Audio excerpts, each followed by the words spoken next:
नमस्कार दोस्तों, अपन समझते हैं आज राजस्थान हाई कोर्ट के बारे में। इससे पहले वाले वीडियो में अपन ने राज्यपाल, मुख्यमंत्री और विधानसभा के बारे में समझने का प्रयास किया था। आज अपन समझेंगे राजस्थान हाई कोर्ट के बारे में। उससे पहले वीडियो की शुरुआत करना चाहते हैं कुछ चंद लाइनों के माध्यम से कि मंजिल मिले ये तो मुकद्दर की बातें, मंजिल मिले ये तो मुकद्दर की बातें, मगर हम कोशिश ही ना करें ये तो गलत बातें। तो आइए दोस्तों शुरू करते हैं। बहुत ही महत्वपूर्ण पॉलिटी का जो वीडियो है राजस्थान हाई कोर्ट का, उसके बारे में समझने का प्रयास करते हैं। राजस्थान हाई कोर्ट के बारे में पढ़ने से पहले अपन यूँ देख लेते हैं जो कि केंद्र शासन की केंद्र की जो सरकार होती है,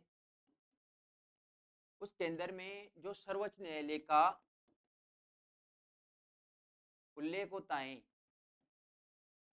उसी प्रकार से राज्य में महत्वपूर्ण न्यायालय होता है वो राज्य उच्च न्यायालय होता है, यानी कि उच्चतम न्यायालय का वर्णन किया जाता है। उसी प्रकार से जिस प्रकार से केंद्र में सुप्रीम कोर्ट होता है, सर्वोच्च न्यायालय होता है और इसको भी महत्वपूर्ण महत्वपूर्ण शक्तियां प्राप्त हैं। जिस प्रकार से सुप्रीम कोर्ट को शक्तियां प्राप्त है, उसी प्रकार से राज्य का जो उच्च न्यायालय होता है उसको कई प्रकार की शक्तियां प्राप्त हैं। लेकिन अपन राजस्थान के जो उच्च न्यायालय उसके संदर्भ में विशेष रूप से पढ़ने का प्रयास करेंगे।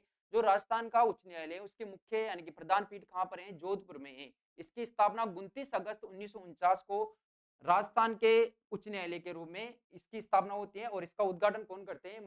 महाराजा जो कि जयपुर के थे, सवाई मानसिंह के द्वारा जयपुर में इसकी स्थापना की जाती है, यानी कि जयपुर के सवाई मानसिंह जो महाराजा थे उनके द्वारा राजस्थान उच्च न्यायालय के स्थापना की जाती है 29 अगस्त 1949 को। इस समारोह में माननीय मुख्य न्यायाधीश थे कमलकांत जी वर्मा और अन्य न्यायाधीश थे 11 अन्य न्यायाधीश, उनको शपथ दिलाई जाती है।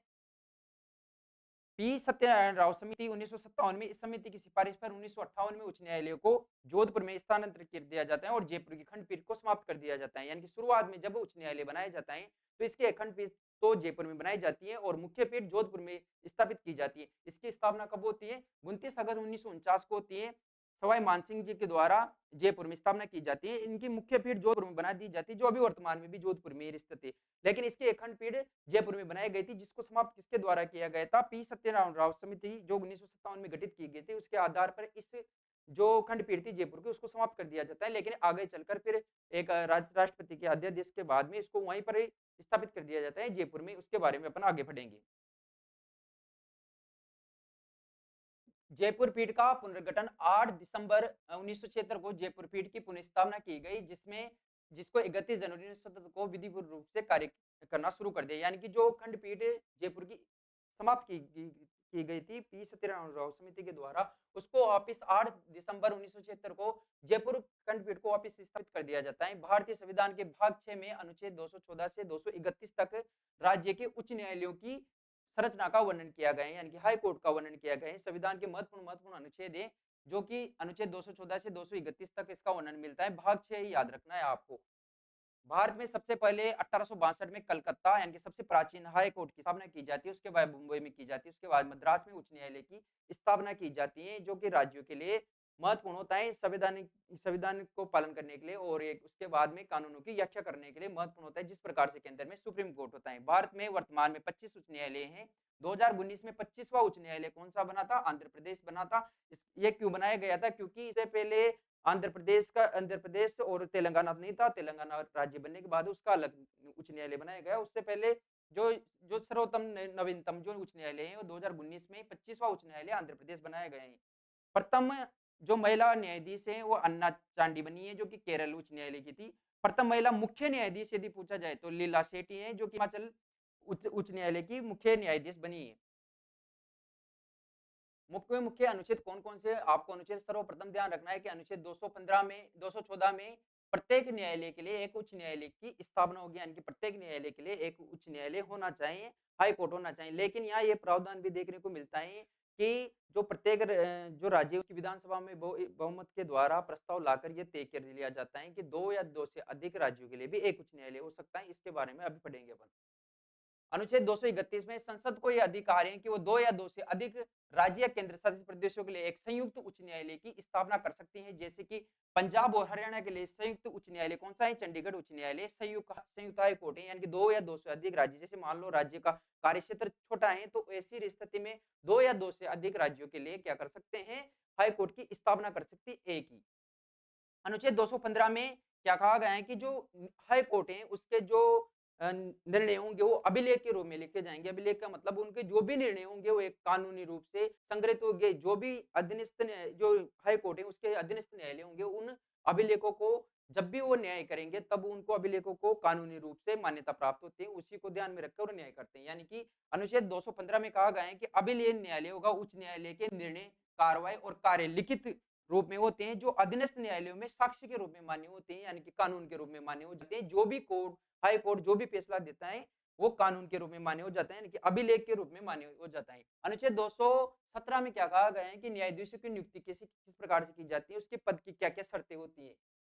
उच्च न्यायालय के मुख्य न्यायाधीश की नियुक्ति राष्ट्रपति के द्वारा सर्वोच्च न्यायालय के मुख्य न्यायाधीश तथा संबंधित राज्य के राज्यपाल से परामर्श होने के बाद उच्च न्यायालय के अन्य न्यायाधीशों की नियुक्ति राष्ट्रपति के द्वारा सर्वोच्च न्यायालय के मुख्य न्यायाधीश और उच्च न्यायालय के मुख्य न्यायाधीश तथा संबंधित राज्य के राज्यपाल से परामर्श के बाद की जाती है। देखो, जो भी हाई कोर्ट का मुख्य न्यायाधीश होगा उसकी नियुक्ति किसके द्वारा की जाती है? भारत के राष्ट्रपति के द्वारा की जाती है और भारत का राष्ट्रपति इससे संबंधित किससे परामर्श करता है? सर्वोच्च न्यायालय के जो मुख्य न्यायाधीश होता है उससे परामर्श करता है तथा संबंधित राज्य के जो राज्यपाल होते हैं उससे परामर्श करता है। उसके बाद जब भी अन्य न्यायाधीशों की नियुक्ति की जाती है तो जो भी मुख्य न्यायाधीश नियुक्त किया गया है उसका परामर्श लेगा, संबंधित राज्य के राज्यपाल से परामर्श लेगा, उसके बाद में भारत के मुख्य न्यायाधीश का भी परामर्श लेने के बाद अन्य न्यायाधीशों की नियुक्ति की जाती है। 1993 में सर्वोच्च न्यायालय तथा उच्च न्यायालय में न्यायाधीशों की नियुक्ति तथा स्थानांतरण के लिए कोलेजियम प्रणाली प्रचलन में है, जिसमें सर्वोच्च न्यायालय के कोलेजियम के द्वारा सिफारिश की जाती है और योग्यों में से उच्च न्यायालय के न्यायाधीशों की नियुक्ति की जाती है। ये जो कोलेजियम व्यवस्था है इसमें मुख्य न्यायाधीश होता है और संबंधित न्यायालय का दो वरिष्ठ न्यायाधीश होते हैं। उन्हीं की सिफारिश के आधार पर राष्ट्रपति न्यायाधीशों की नियुक्ति की जाती है। और ये व्यवस्था कब से लागू है? 1993 में। इसको बदलने के लिए संसद ने एक बार कानून भी पारित किया था लेकिन उसको केंद्र सरकार के जो सर्वोच्च न्यायालय ने उसने खारिज कर दिया था संविधान का उल्लंघन के आधार पर। उच्च न्यायालय के मुख्य न्यायाधीश व अन्य न्यायाधीश 62 वर्ष की आयु तक अपने पद पर बने रह सकते हैं। यदि उच्च न्यायालय के किसी भी न्यायाधीश की आयु के बारे में यदि प्रश्न उठता है तो उस प्रश्न का निश्चय भारत के मुख्य न्यायाधीश से परामर्श करने के बाद कौन करता है? राष्ट्रपति करता है। यानी कि विचार विमर्श करने के बाद जो मुख्य न्यायाधीश होता है उसके विचार विमर्श के बाद ही कौन निर्णय करता है? राष्ट्रपति करता है और राष्ट्रपति का निर्णय अंतिम माना जाता है। यदि आयु के आधार पर कोई प्रश्न चिन्ह खड़ा होता है तो राष्ट्रपति का निर्णय क्या होता है? अंतिम होता है। 15वां संविधान संशोधन 1963 के तहत उच्च न्यायालय के मुख्य न्यायाधीश व अन्य न्यायाधीशों के पद धारण करने की आयु 62 वर्ष से बढ़ाकर कितनी कर दी गई है?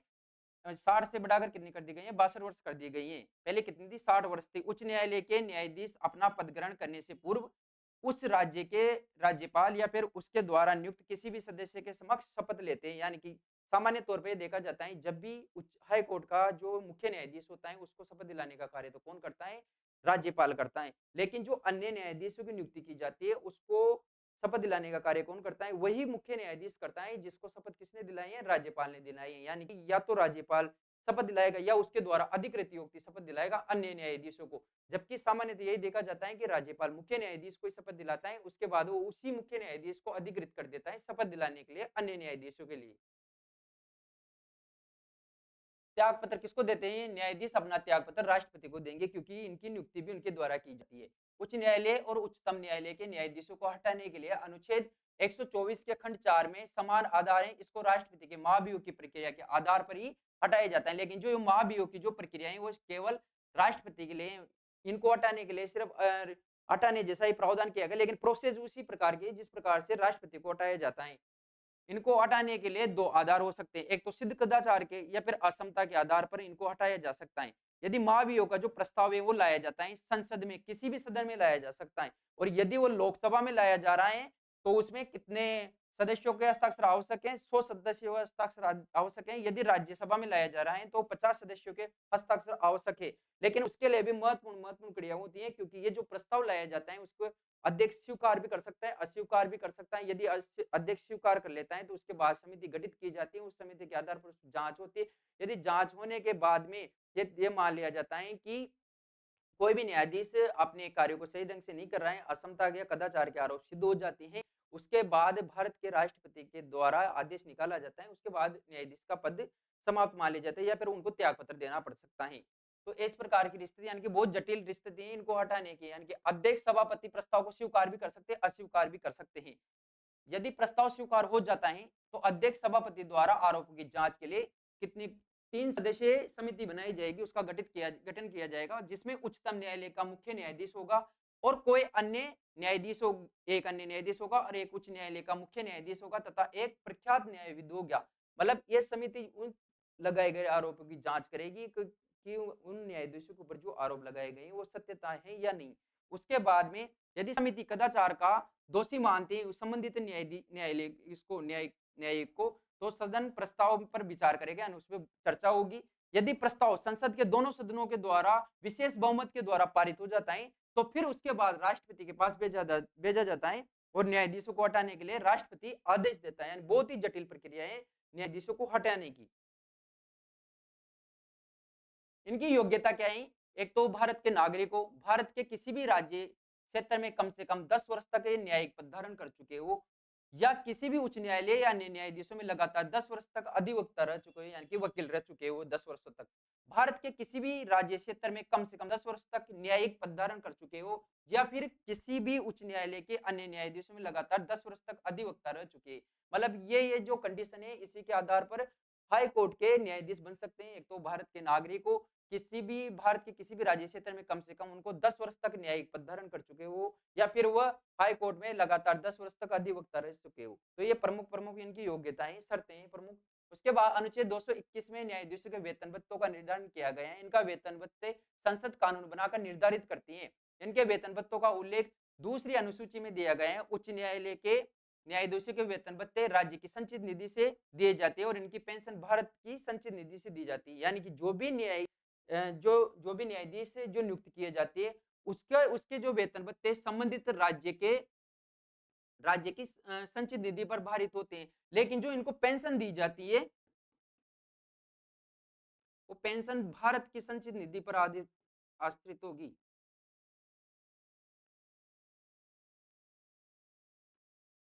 पेंशन भारत की संचित निधि पर आश्रित होगी। ऐसा क्यों किया गया? क्योंकि जो भी राज्य के जो संबंधित न्यायाधीश नियुक्त किए जाते हैं, इनको हस्तांतरण भी कर दिया जाता है। यानी कि एक न्यायाधीश अनेक राज्यों में हो सकता है, तो फिर क्या वो अलग अलग राज्य उनको पेंशन स्थापित करेगा। इसलिए ये जो पेंशन देने की जो प्रक्रिया है, ये भारत की संचय निधि पर पारित की गई। जबकि वो जहां पर भी कार्य करेंगे, वो कार्य करने की जो उनके वेतन भत्ते हैं, वो संबंधित राज्य की संचय निधि से दिए जाते हैं। जबकि वो रिटायर होने के बाद उनकी जो पेंशन होती है, वो कौन देता है? भारत की संचय निधि के आधार पर देती है, केंद्र सरकार देती है।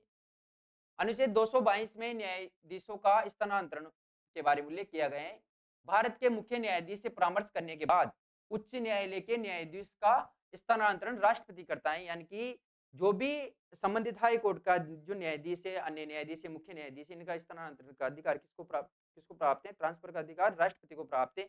लेकिन वो राष्ट्रपति अपनी मन मर्जी से नहीं कर सकता। वो मुख्य न्यायाधीश है जो भी भारत का, उससे परामर्श करने के बाद ही वह इसके राज्य के जो हाई कोर्ट है, उनके न्यायाधीशों का स्थानांतरण कर सकते हैं, ट्रांसफर कर सकते हैं।